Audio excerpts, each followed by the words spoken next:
अगर आप ग्रेजुएशन किए हुए हैं, कंप्यूटर का आपके पास नॉलेज है, तो आपके लिए हाई कोर्ट में एक बहुत ही जबरदस्त वैकेंसी आई है।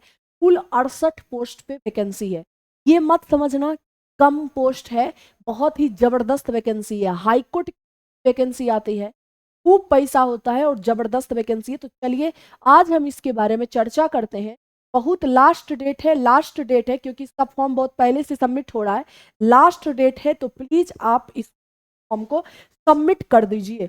तो सबसे पहले आप देख सकते हैं एक्स जो है कैडर असिस्टेंट रिक्वायरमेंट एग्जामिनेशन 2026 के लिए कुल 68 पदों पे वैकेंसी आई है। कितने पदों की वैकेंसी आई? कुल 68 पदों की वैकेंसी है, जिसका फॉर्म सबमिट की बात अगर करते हैं तो 28 जुलाई 2026 से कब तक? 27 अगस्त 2026 तक हो रहा है। बहुत कम अब समय बचा हुआ है। अगर आप लोग अभी तक नहीं कर देना।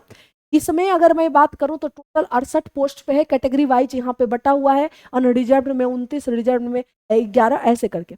अब यहाँ पे सबसे पहले हम आपको बता देते हैं कि कुछ कौन से ऐसे स्टूडेंट हैं इस फॉर्म को सबमिट करिएगा। यहाँ पे देखिए, number of vacancy is purely tentative in nature and the high court. चलिए, हाई कोर्ट से संबंधित ये वैकेंसी है। आप यहाँ पे हाई कोर्ट का जो वेबसाइट है, आप वहां पे जाके एप्लीकेशन कर सकते हैं। कहाँ पे? Patna high court. तो यहाँ पे देख सकते हैं पटना हाई कोर्ट .gov.in में जाके अपना फॉर्म सबमिट कर सकते हैं। आप मतलब कि एलिजिबिलिटी क्या होनी चाहिए आप इस फॉर्म को सबमिट करने के लिए? तो आप इंडियंस होना चाहिए, सिटीजन आपका इंडिया होना चाहिए। बाकी आप पे कोई फौजदारी वगैरह मतलब केस नहीं होना चाहिए। दूसरी चीजें, एक यहाँ पे एक मैरिटिकल स्टेटस दिया गया है, मैरिटल स्टेटस दिया गया है। A male candidate who has more than one wife एवब और female candidate who has married a person. मतलब कि अगर कोई मेल कैंडिडेट है और अगर उस मेल कैंडिडेट की एक से अधिक शादी हुई है और उसकी एक से अधिक बीवी है, तो उस इस फॉर्म को सबमिट नहीं कर सकते हैं। अर्थात अगर वो दो शादी किए हुए हैं तो एक ही बीवी होनी चाहिए। किसी कारणवश अगर किसी का कुछ हो गया तो अगर वो दूसरी शादी की, ठीक है, अदरवाइज उनको वो बीवी नहीं रहनी चाहिए। अगर ऐसा है तो वो नहीं कर पाते हैं। ठीक है। एज रिलैक्सेशन की बात अगर करते हैं तो मैक्सिमम आपका एज 37 वर्ष होना चाहिए। और जो आरक्षण के कोटि में नहीं आते हैं, जो आरक्षण की कोटि में आते हैं उसका 40 वर्ष होना चाहिए। फीमेल कैटेगरी की बात अगर करते हैं तो आरक्षित हो या अनारक्षित हो, दोनों का उम्र जो है मैक्सिमम 40 साल होना चाहिए। अब यहाँ पे देखिए, आपकी जो शैक्षणिक योग्यता है, graduate in any discipline from recognised university, यानी आप ग्रेजुएशन किसी भी मान्यता प्राप्त यूनिवर्सिटी से आपका ग्रेजुएशन चाहिए। दूसरा में डिप्लोमा सर्टिफिकेट आपका कम से कम 6 मंथ का होना चाहिए। किसमें? कंप्यूटर। तब आप इस फॉर्म को सबमिट करने के लिए सक्षम है, तो आप इस फॉर्म को सबमिट कर सकते हैं। ठीक है। आगे देखते हैं, आगे की बात अगर करते हैं, इस एग्जाम में जो है वोमेन कैंडिडेट के लिए रिजर्वेशन 35% लागू है। ये सारी चीजें, चलो आरक्षण का, आप आरक्षण अगर आपको चाहिए तो आपको आरक्षण वगैरह भी होना चाहिए। ठीक है। चलो आगे देखो, यहाँ पे सबसे पहली बात, चलो ठीक है हमने फॉर्म भी भर दिया, अब हमारा टेस्ट कैसे होगा? 3 फेज में आपका टेस्ट लिया जाएगा। पहला रिटन टेस्ट होगा, दूसरा कंप्यूटर बेस्ड टेस्ट होगा, और तीसरी की बात अगर करते हैं नंबर पे आपका क्या होगा? इंटरव्यू होगा। 3 टेस्ट आपका हो गया। तो चलिए, 3 टेस्ट जो आपकी करवाई जाएगी, ये 3 टेस्ट आपका, तीनों टेस्ट के ही आधार पे जब आप तीनों टेस्ट ले लीजिएगा, तीनों एग्जाम आप क्वालिफाई करिएगा, फिर आपका नौकरी इस हो जाएगा। यहाँ पे देखिए, mode of selection written test, computer test से संबंधित आपका होगा, प्लस इंटरव्यू वगैरह सब कुछ होगा। चलिए, कंप्यूटर प्लस रिटन टेस्ट और इंटरव्यू, ये सारी चीजें तो हम लोग देख सकते हैं। आगे यहाँ पे देखते हैं कि आपका जो टेस्ट लिया जाएगा का सिलेबस क्या होना चाहिए। आइए सबसे पहले सिलेबस के बारे में हम लोग चर्चा कर लेते हैं। सिलेबस आप देख सकते हैं, जैसे कि मात्र 68 पोस्ट है।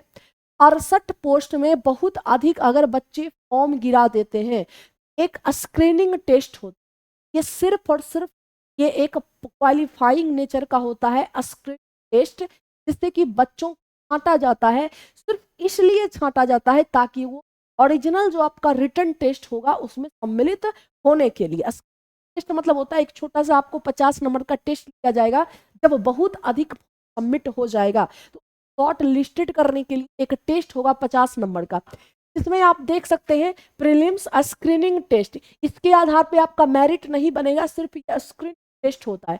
जनरल इसमें इंग्लिश की बात अगर करते हैं तो 20 नंबर का होगा या और 20 क्वेश्चन, रीजनिंग और मैथ के 20 क्वेश्चन रहेंगे 20 मार्क्स के, और जनरल अवेयरनेस के 10 क्वेश्चन, टोटल 50 क्वेश्चन यानी रहेंगे। और टोटल इसमें मेरे दोस्त ध्यान में रखना मिनिमम 20 नंबर का आपका क्वालिफाइंग होगा, मतलब अगर आप इसमें नंबर ले आते हैं तब आप रिटर्न टेस्ट शॉर्ट लिस्ट देगा इस स्क्रीनिंग टेस्ट में। इसके लिए समय आपको 60 मिनट का दिया जाएगा, ड्यूरेशन 60 मिनट है। ठीक है, अब देखो आगे जो है रिटर्न टेस्ट जो आपका किया जाएगा, जहां से आप मेरिट आपका जो है कंप्यूटर के लिए आपको चुने जाने की बातें करेगा। तो इस पे पहले स्क्रीनिंग आपका हो जाएगा, फिर रिटर्न टेस्ट आपका टोटल 100 मार्क्स का होगा।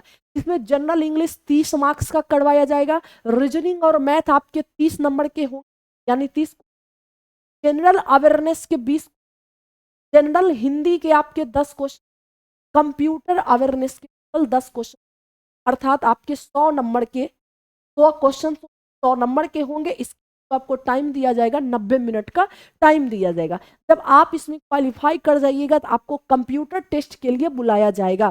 कंप्यूटर टेस्ट में आपका स्पीड देखा जाएगा, आपका क्या देखा जाएगा, स्पीड देखा जाएगा, जिसमें टोटल जो कंप्यूटर से संबंधित जो टोटल आपका टेस्ट होगा वो क्या होगा, तो 50 नंबर का ये टोटल टेस्ट होगा, जिसमें मिनिमम आपको 20 मार्क्स आना चाहिए। इस समय आपको जाएगी। फिर इंटरव्यू आपका टोटल 10 नंबर का इंटरव्यू होगा, जिसमें नंबर पासिंग बताया जा रहा है। ठीक है, और इसके लिए तो आपका जो भी पैनल पे बैठेंगे उस हिसाब से आपका इंटरव्यू किया जाएगा।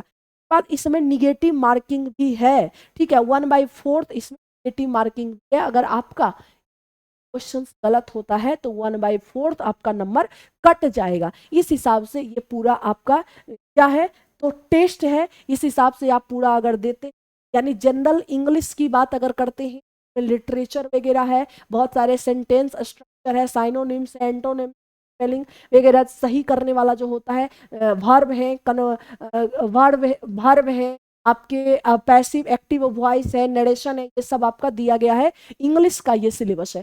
अगर रीजनिंग और मैथ की बात अगर करते हैं तो आप देख सकते हैं problem solving, analysis, visual memory, ये सब आपका दिया गया है।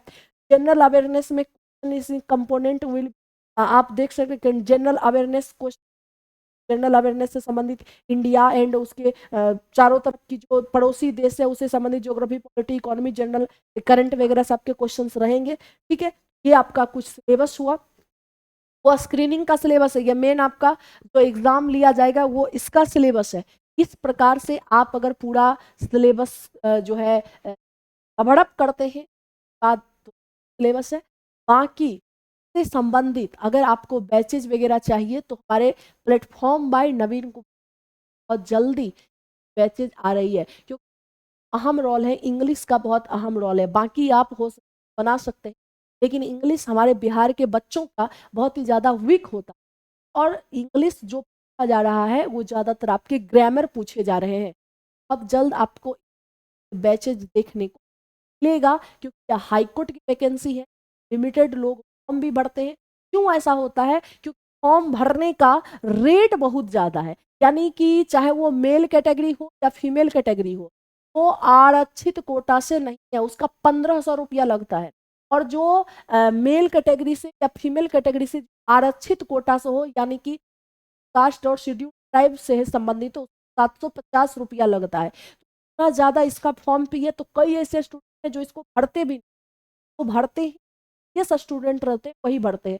बहुत अच्छी तरीका से अगर तैयारी करेंगे 68 पोस्ट में एक पोस्ट पक्की हो जाएगी। बाकी मिलते हैं फिर अगले से इसी तरीका से जॉब के रिगार्डिंग, जो से रिगार्डिंग अगर कोई अपडेट आता है तो इसके लिए जुड़े रहिए हमारे चैनल से। बाकी मिलते हैं फिर अगले सेशन के बाद।